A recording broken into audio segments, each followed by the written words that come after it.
Shalom, this week's Sedra is Sedra Haazinu. Wisdom is always best understood through dividing areas of study into categories. The more categories one can identify, the better understanding they will have of their area of study. An easy to understand example of the benefit of categories is the animal kingdom. As we divide animals into groups, it is clear how the peculiarity of each animal and species becomes better understood. Studying Torah by using categories is also a better way of understanding Torah. Towards the end of this week's Torah portion, we find the following psukim describing one of Moshe's last messages to the Jewish people.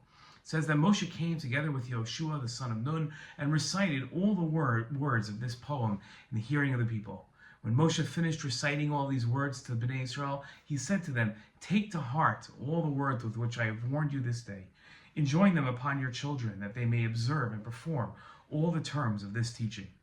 An analytical look at Moshe's message finds Moshe charging the people to do three things: take all the words he just said to heart, observe them, and perform all the terms of his teaching.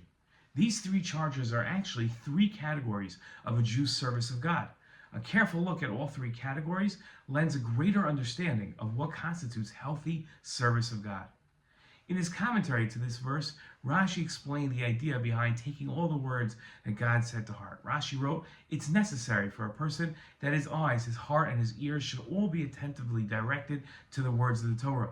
If in the case of the model of the temple, which was being made visible to the eyes and was being measured by a rod, it was necessary for a man's eyes, ears, and heart to be attentive, then in order to understand the words of the Torah, which are like mountains suspended on a hair, meaning that they are so numerous and there's so many laws that are derived from just one single word of the Torah, how much more is it necessary to be attentively directed to the words of the Torah?" In his remarks on this pasuk, the Vilna Gaon, in his work Deret Eliyahu, wrote that the word to observe means the study of Torah, and to perform means the performing of mitzvos. The Gaon said anyone not involved in learning Torah can't consider themselves involved in fulfilling the mitzvos. And that's what the rabbis meant when they taught that an ignoramus cannot be considered fearful of sinning, a Yireh Shamayim. The three categories of service of God that we learn from these psukim are paying attention to the details of the Torah, studying Torah, and performing mitzvos.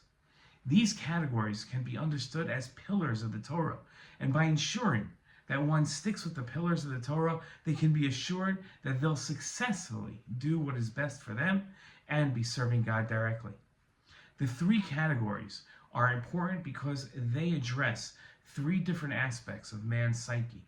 Paying attention to details allows a person to focus and shut out distractions that pull them away from God. Studying Torah pushes a person to understand God better, and fulfilling mitzvos enables a person to live a refined life. These three areas constitute comprehensive service of God. Shalom.